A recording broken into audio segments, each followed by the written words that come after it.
Bueno, entonces lo primero que vamos a hacer un sistema de facturación normal, donde vamos a comprar un producto, ¿cierto? No, pero no, mentira, no. Eso sería aplicar filtrados. Y, y ya el tema de filtrados es más complejo. Es fácil, pero bueno. Vamos simplemente a seguir agregando productos y utilizar métodos. Vamos a utilizar métodos que respondan algo, ¿vale? Entonces vamos a crear una parecido a lo que es la tarea que yo les dejé, solamente que le vamos a agregar otro valor más. Vamos a crear una tabla que se llama productos model, ¿cierto? En la primera clase no les dije que le pusieran la persona model, pero el model es para identificar si es un modelo o un DTO. DTO, Day Object Transition, bueno, algo así. Pero Object Transfer, creo que es la traducción. Data de transferencia.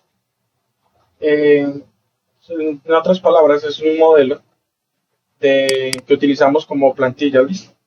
Entonces vamos a colocar la public, vamos a colocar el string ya sabemos que vamos a colocarle producto, ¿cierto? La ventaja de ponerle modelo es que le puedo poner producto acá, ¿no? O sea, ese es como el nombre, o más bien le pongo nombre, pues que producto se entiende, ¿no? La inicializar en cero y listo. Colocamos la cantidad del producto, que es un entero. Colocamos el precio, punto double, el precio es precio, ¿cierto? Primero dejémoslo así sencillito. Vamos a registrar 100 productos, pero vamos a hacer algo distinto. Acá en la clase, recordemos que estamos trabajando sobre eso, yo he compartido el código. La clase que acabo de crear, eso lo saben hacer bien, ¿cierto? Eso es sencillo, o les explico cómo lo creé. Yo creo que es mejor que lo vas a explicar, Pablo, así rapidito. Recordemos que para agregar carpetas en el proyecto, nos paramos sobre el proyecto y le damos a agregar, acá hay New Folder, listo. Y ahí aparecen ejemplos, ¿no? Para colocar el nombre de la carpeta.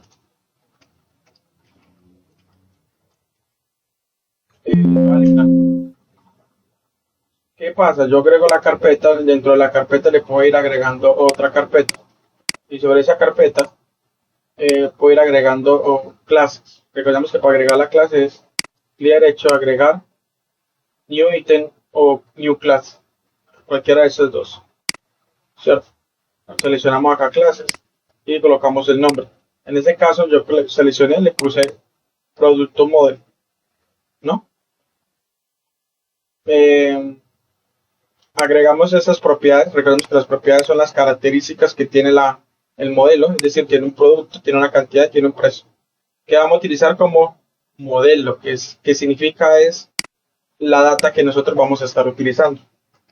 Para el caso vamos a utilizar un método, va a dejarlo privado también. En este caso el método no va a decir nada, le vamos a llenar producto, ¿cierto? El producto lo dejamos así. Y vamos a utilizar otro método, que acá es donde, bueno, ese método lo creo ahorita. Vamos a utilizar otro método para calcular el precio.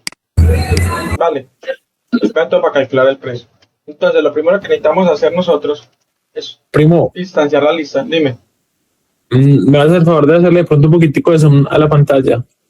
Así, gracias. Vale. Primero lo que vamos a hacer es iniciar la lista. ¿Cómo iniciamos la lista? Bueno, cabe recalcar que nosotros siempre debemos escribir dentro de esos dos corchetes, ¿no? Esto que está acá, eso es un método. Vuelvo y repito que lo primero es como el scope, es decir, si es público o privado para saber si tiene acceso fuera de la clase o internamente, ¿listo? Esto de acá es lo que retorna. En este caso, un void está retornando nada, en vacío. Y ese es el nombre. Podemos recibir parámetros.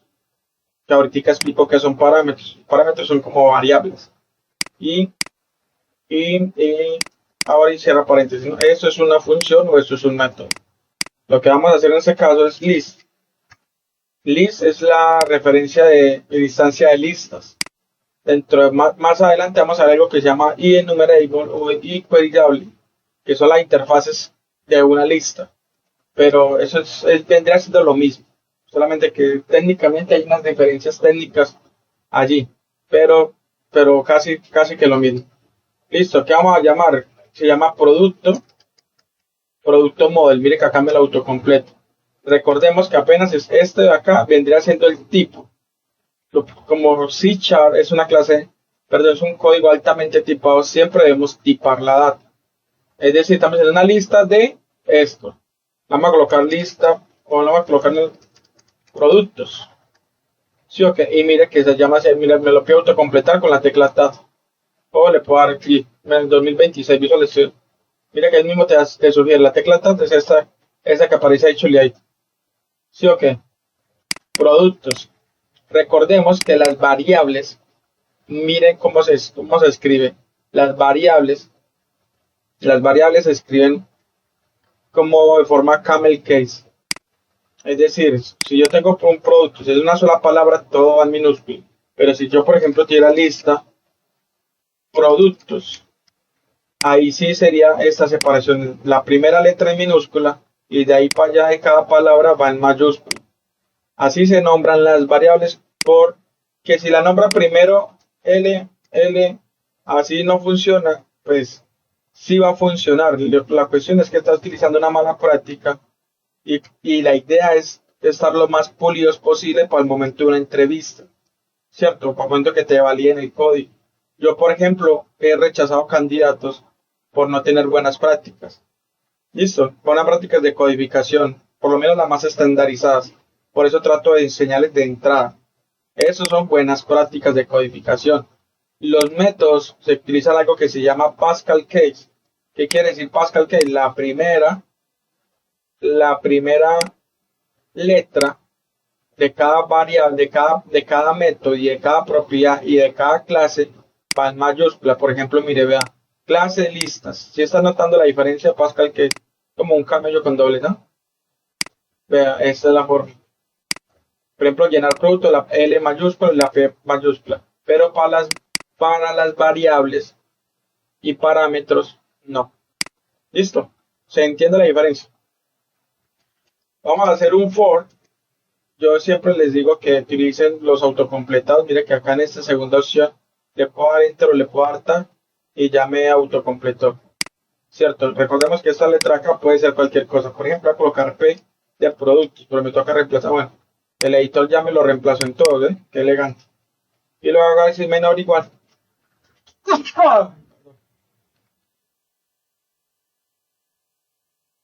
P menor o igual a 10. A 100, perdón. Y que empiece desde 1. O bueno, que empiece desde 0 y que sea menor de 100. Igual me va a registrar 100 desde 0 hasta el 99. Control KD para identificar el código. Dentro de, voy a crear una nueva instancia de producto. Le voy a poner model, ¿cierto? O le voy a colocar producto, así. Producto solo, en mi singular. New. ¿Qué significa una nueva instancia? Es decir, vamos a hacer que todo lo que tenga esta clase, o sea, la nueva instancia es, vamos a recibir todas las variables o todas las propiedades que esta clase tiene en esta variable o en este objeto. Esto, en otras palabras, un objeto es cualquier cosa. Literal, un objeto es cualquier cosa. Entonces, ese es un objeto de producto model, ¿no? Recordemos que existen varias formas de llenar. Por acá en ese ejemplo de acá les expliqué que yo puedo llenar la información interna de un modelo. Yo borro el ejemplo. Bueno, 1 a 1, ¿cierto? Agregándola 1 a 1 o llenándola así. Que para los casos míos, a mí personalmente, particularmente me gusta así. Así. O sea, yo llego, mire la estructura. La estructura de esto es muy importante. De pronto damos por sentado para llenar un modelo es así, abre y cierra paréntesis, punto y coma, ¿no? Punto y coma. Hasta ahí estaríamos bien. Pero si yo quiero llenar información interna, me corro el punto y coma para adentro y abro corchetes. Y mire que ahí, cuando le doy control espacio, me salen todas las propiedades que tengo. Listo. Vamos a decir producto. El producto se va a llamar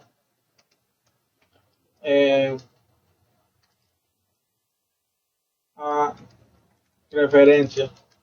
Vamos a poner referencia y recordemos que para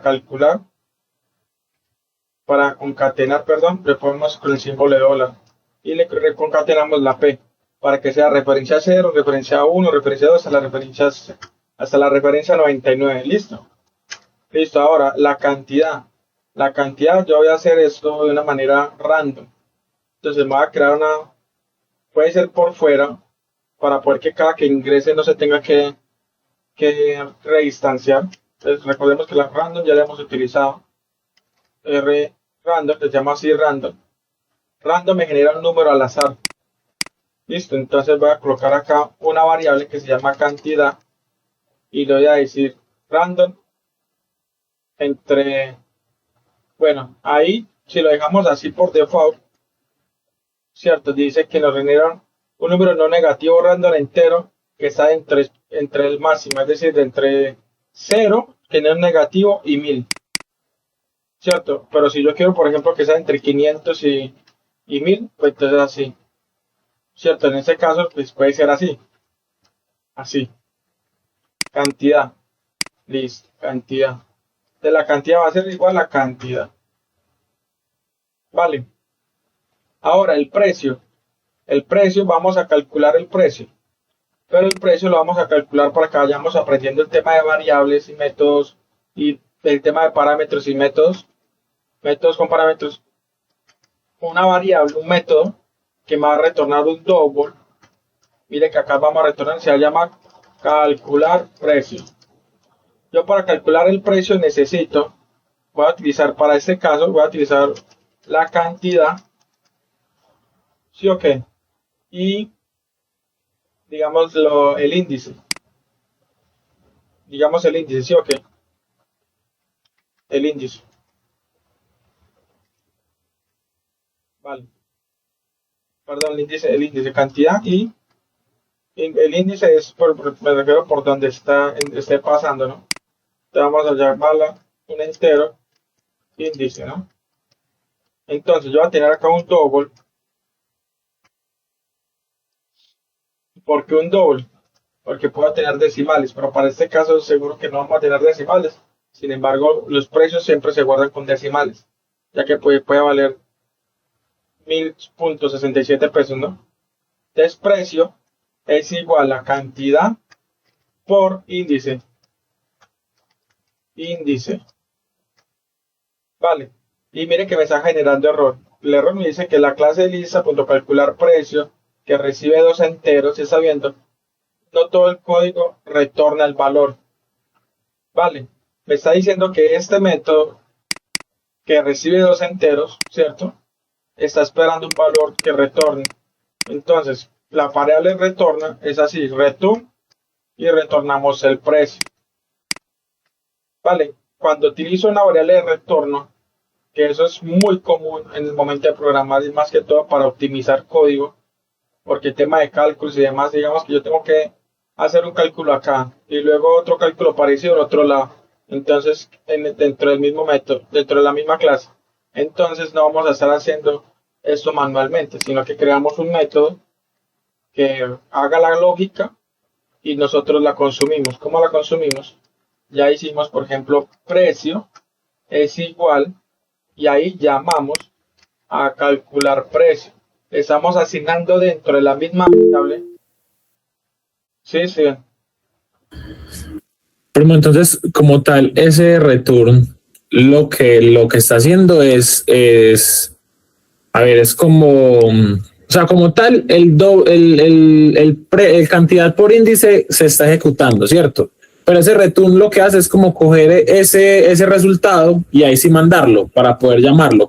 O sea, para cuando uno lo llame, el return es lo que hace que eso tenga sentido, o el return que más hace como tal. Exactamente, retorna el valor. Hace que toda la clase tenga sentido porque está retornando acá un valor. Y ese return se utiliza porque estamos hablando de números y hay un resultado numérico, o puede ser, por ejemplo, un string y es una sumatoria de string y también se tiene que utilizar el return. Sí, no se suman, pero sí, puede retornar Oye, cualquier. por ejemplo, no se suman, que digamos que se cambie, se altere, por ejemplo, que por alguna razón el método cambie un string, el return también se utiliza. Sí, Ok. Pablo, para ahí, yo pensaría que sería como importante aclarar que el return lo que hace al final es retornar el valor y ya de ahí para adelante no se ejecuta nada más. O sea, como que sale del método. sí, sí. Igual no hay nada más código para abajo, pero es tal cual. Hace esto y sale del método. Ahora, ¿cómo ejecutamos este return? Importante, que es uno de los errores más típicos que cometen las personas que apenas están aprendiendo, es calcular precio. Recordemos que recibe dos variables. La primera variable la tenemos acá, ¿sí o qué? Que es esta cantidad. El índice es esta P, ¿cierto? Que es el índice del for. Vale. Recordemos que para ejecutar un método, ¿cómo lo ejecutamos? Pues yo subo para acá. Mire que lo ejecutamos con dos paréntesis. Siempre, siempre para ejecutar un método se ejecuta dos paréntesis. ¿Listo? Entonces yo le pongo los dos paréntesis. Y mire que él automáticamente me dice, hey, este método, o sea, yo recibo dos variables, una que se llama dos parámetros. Esto acá se llama parámetros. Parámetros, parámetros, parámetros. Listo, yo recibo dos parámetros. El primero se llama cantidad y el segundo se llama índice, ¿cierto? Ahora, acá, como eso puede llegar a confundir, no necesariamente los nombres tienen que coincidir. Lo que sí tiene que coincidir es el tipo de dato. Digamos que yo acá le puedo decir con, sí o qué, con. Y mire que igual funciona.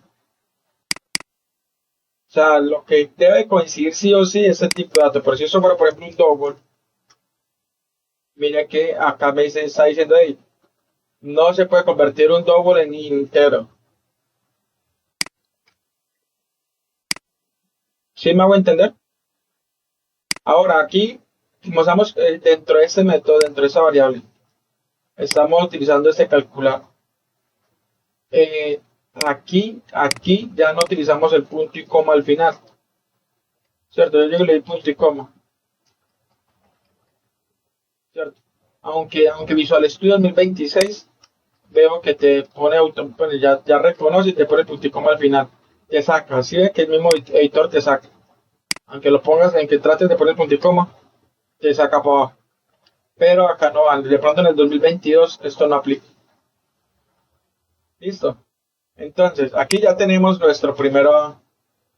tenemos nuestro primer producto, tenemos la referencia y tenemos el calcular el precio. ¿Qué vamos a hacer? Agregarlo a la lista. ¿Alguien recuerda cómo es el comando agregar?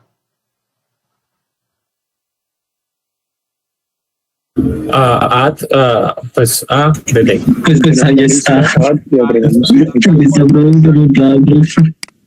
Cierto. Lo que pasa es que el editor de código ya viene muy inteligente y lee lo que estamos haciendo y te hace una predicción de lo siguiente que vas a hacer. Vale, entonces, ahora ¿qué vamos a hacer? Vamos a recorrer este listado de productos. A utilizar un for each. Por lo mismo, el editor de código ya me puso la lista de productos acá, ¿cierto? Porque vamos a recorrer. Eso recorre un for each, sirve para recorrer listas o listas o arrays, ¿cierto? Entonces, eso es por eso reconoció que la única lista que hay en este método es este. Entonces, por eso es que está así. Si no quiere que aparezca así como Paquito, entonces vamos a llamarlo desde acá. Ya no voy a utilizar este, sino que voy a utilizar el mío. Se llama llenar producto. Llama llenar productos con Z, con S. Llenar productos. Vale, entonces aquí ya sé como más colorido. Y listo. ¿Qué vamos a hacer? Tenemos tres variables. Yo en la clase pasada los hice así, ¿cierto? Pero recordemos que un consola.writeLine recibe un string. Al recibir un string, pues yo puedo concatenar todo eso directamente allí. Consola.writeLine y voy a empezar a concatenar. Primero le coloco el símbolo peso, la consola.writeLine. También, pues es que si notamos, todo tiene la misma estructura, todo tiene paréntesis para poder ejecutar una función. Y eso viene siendo una función, si ven, entonces va entre paréntesis. Y lo que va interno, dentro del consola, o sea, lo que recibe es el parámetro. Y ya estos numeritos que están acá, hay algo que llama sobrecarga. Sobrecarga es decir, todos los objetos que puede recibir, todos los parámetros. Bueno, este consola.writeLine le puedo decir punto, símbolo de dólar para concatenar y al final es punto y coma, ¿no? Para que no me salga error. Recordemos que toda sentencia termina con punto y coma. Mira, punto y coma, punto y coma, punto y coma. Listo, entonces le voy a colocar producto. Vamos a colocarle nombre, producto, ¿no? Y concatenamos y le colocamos ítem, perdón, concatenamos ítem punto producto, ¿no? Listo, le voy a colocar un espacio, le voy a colocar cantidad, dos puntos, o igual abrimos y cerramos corchetes, ítem punto cantidad. Luego otro yesito le colocamos precio, dos puntos, como para que ir separándolo visualmente. Ahorita que lo colocamos ítem punto precio y listo. Ahora puse un breakpoint acá para yo saber qué índice y qué cantidad me llega cada que entro. Listo. Vamos a correr el comando. Mire que entró el índice primero debe ser 0. La cantidad me la generó de 553. Pero como estamos haciendo un cálculo por 0, entonces el resultado evidentemente va a ser 0 en el primero. ¿Cierto? ¿Me sigue? 0. Y va a retornar, mire que acá el simbolito de retorno. 0. Toma el valor. Mire que acá miramos el producto. Precio 0, cantidad 593, referencia 0. Vale. Y continuamos. De nuevo volvió. ¿Qué pasa? El índice 1, la cantidad 779. Esto es, recordemos que eso es de la variable random que estamos generando acá. Listo. Entonces, 779 por 1, pues da el mismo valor, ¿no? Es el precio. Y entonces llega y acá podemos ver el valor. Mire, cantidad, el precio, referencia 1. Y así se va sucesivamente hasta terminar los 100. Acá en consola podemos ver desde la referencia 0, que están viendo, hasta la cantidad y luego la fue multiplicando. Y como esa cantidad era random, vea, por ejemplo esta por esto les dio ese valor. Obviamente entre más referencia, entre el índice más alto fuera, por el cálculo de la cantidad, va a ser el precio más alto, ¿no? ¿Se entendió hasta ahí?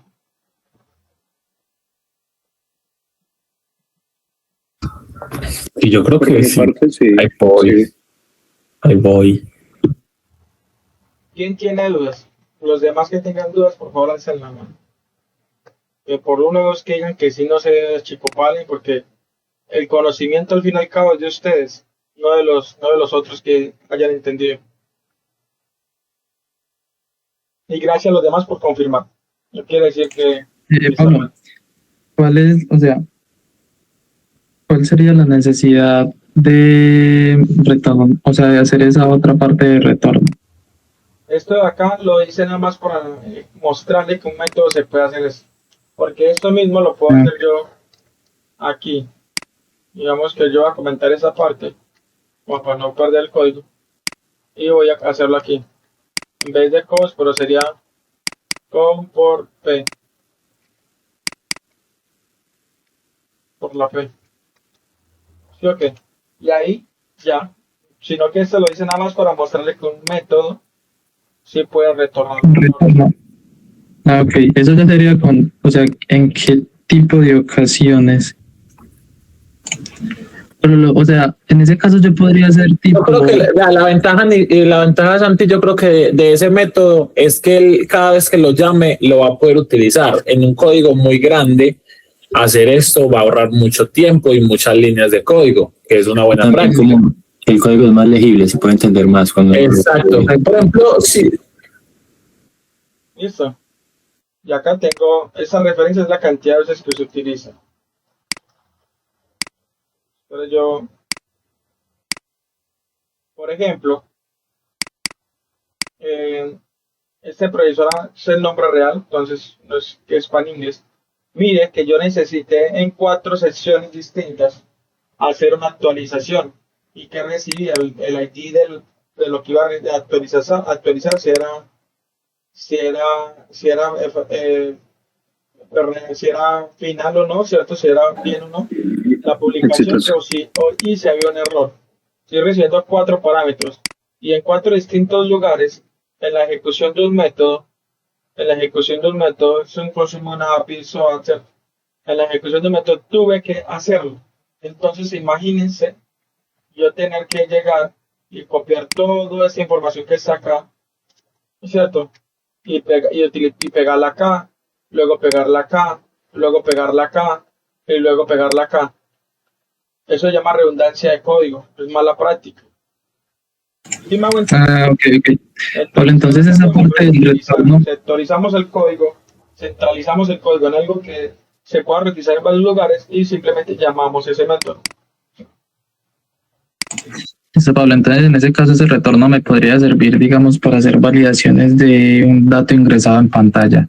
Tipo, por ejemplo, que el usuario solo ingrese números en donde necesita números y que no se vaya a tirar el código, por así decirlo. Sí, por ejemplo, eso. Acá, por ejemplo, hablando de números, acá tengo otro proyecto.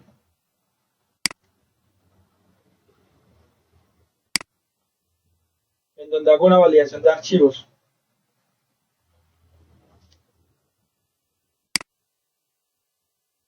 Por ejemplo, ya eso es un poquito más avanzado, eso es bajo otra arquitectura distinta, ¿cierto? Que se llama CQRS.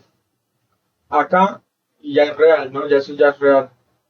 Acá, eso retorna, por ejemplo, un GIT. Esto acá significa que es asíncrono.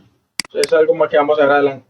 Y esto es un servicio, ¿vale? Eso es un servicio que inyecté, ya por eso tú le estás indicando sobre el constructor.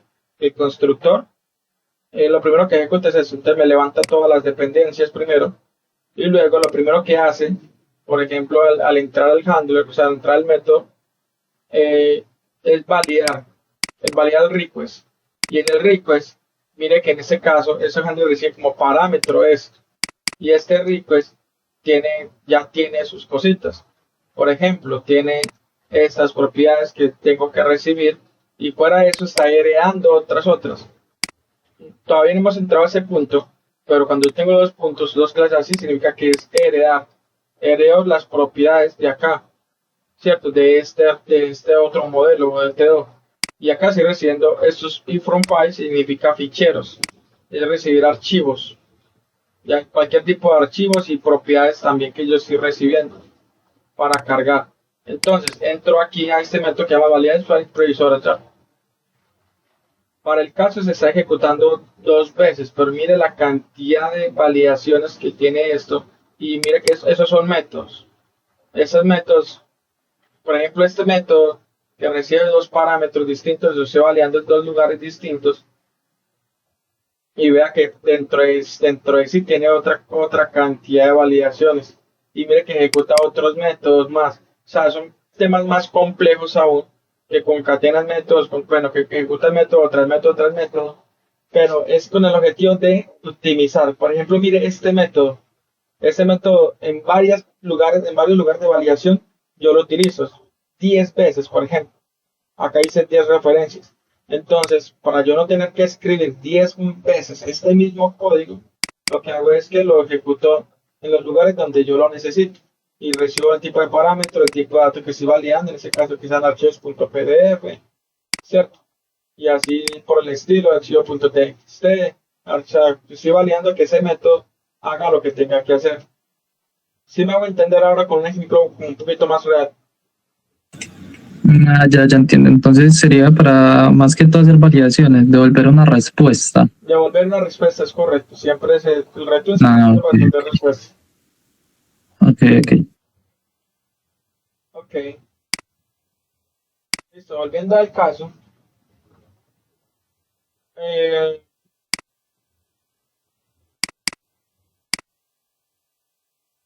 ya completamos como la parte básica de acá.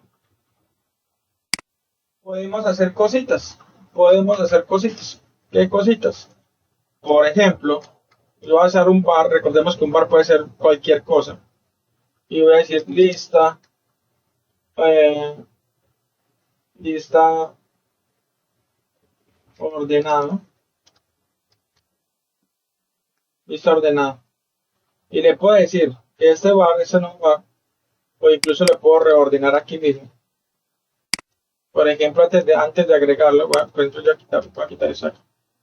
A esta lista que ya tengo productos, le voy a decir lista es igual a lista. Es decir, a la lista le voy a asignar un nuevo valor de la misma lista, ¿cierto? Pero lo voy a ordenar. Ya dentro de una lista tiene varias cositas. Vamos a utilizar mucho el tema de filtrados, que ya lo vamos a ver, porque normalmente nosotros en la lista necesitamos filtrar información. Filtrar información, por ejemplo, cuando estamos consultando una información, ahí se ejecuta un filtrado, pues de acuerdo a los parámetros que se está enviando. Y hay ocasiones que retornamos una tabla, ¿cierto? Y en esa tabla necesitamos que esté ordenado por nombre, o que esté ordenado por precio, que esté ordenado por cualquier característica que tenga la tabla, que tenga la propiedad, ¿no? Entonces, eso tiene algo acá que llama order. Y podemos hacer order by o order descendiente, o sea, orden normal o orden descendiente. Descendiente, ya vamos a ver cuál es la diferencia, o sea, de mayor a menor o de menor a mayor. Yo voy a ordenar, decir order by. Acá recibe, eso no es para que, es una abrebocas de lo que vamos a ver en la próxima clase, ¿cierto? Porque ya quería como repasar esto, utilizar esto, pero acá recibe algo que se llama, que lo vamos a estar usando mucho, mucho, mucho. No se compliquen, no se pregunten, perdón, no se enreden si no lo entienden la primera vez, pero de aquí para allá, al igual que los ifs, que los for, si notan, todo eso lo hemos estado utilizando en todo. Entonces siempre vamos a estar repasándolo, siempre vamos a estar utilizándolo uno a uno. ¿Listo?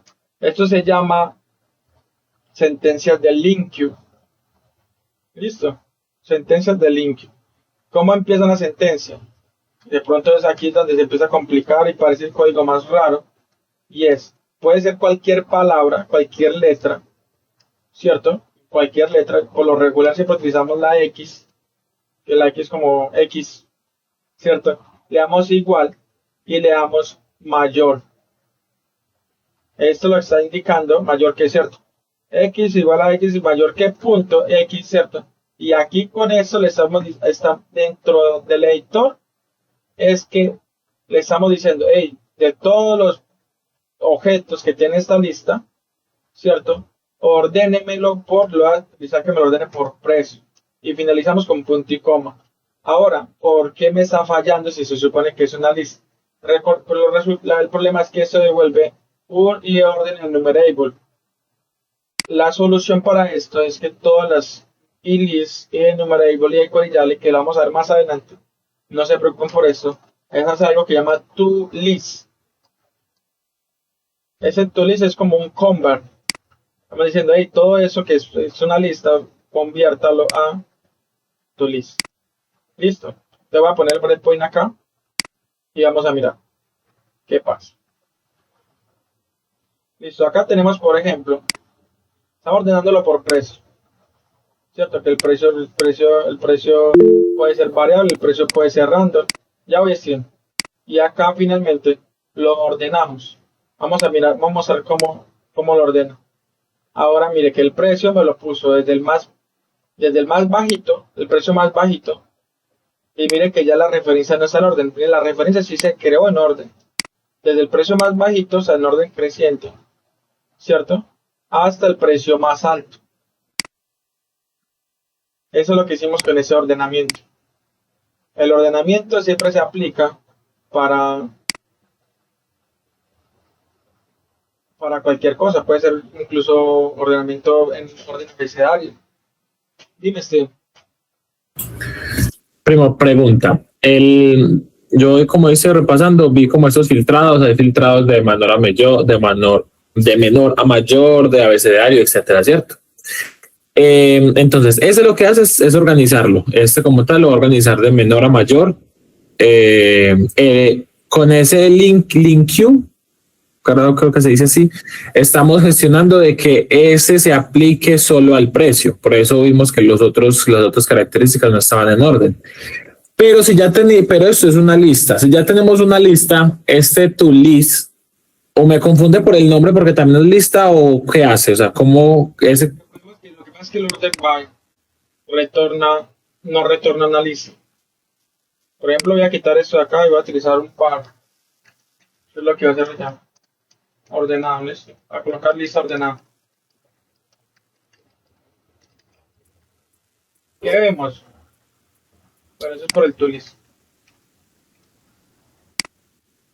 Ahora me dice que hey, tengo un orden enumerable. Una lista ordenada.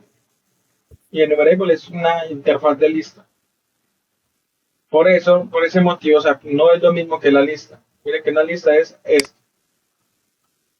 ¿Cierto? Y esto es esto. Si ves que son ligeramente distintos, entonces por ese motivo, para que sean iguales, le colocamos, es como el convert, le podemos hacer to list. Para hacerle to list, mire que ahora sí es una lista de productos modernos. O sea, pero entonces o sea, ella entra como lista. Al hacerle el order B, es ahí donde cambia y vuelve a convertirse en una lista con el to list como tal. Exactamente eso. Ok. Bueno, señores, terminamos la clase hasta aquí. Les voy a dejar un tema de consulta. ¿Cierto? Nada más para que lo consulten, para que no hagan en blanco por la próxima clase.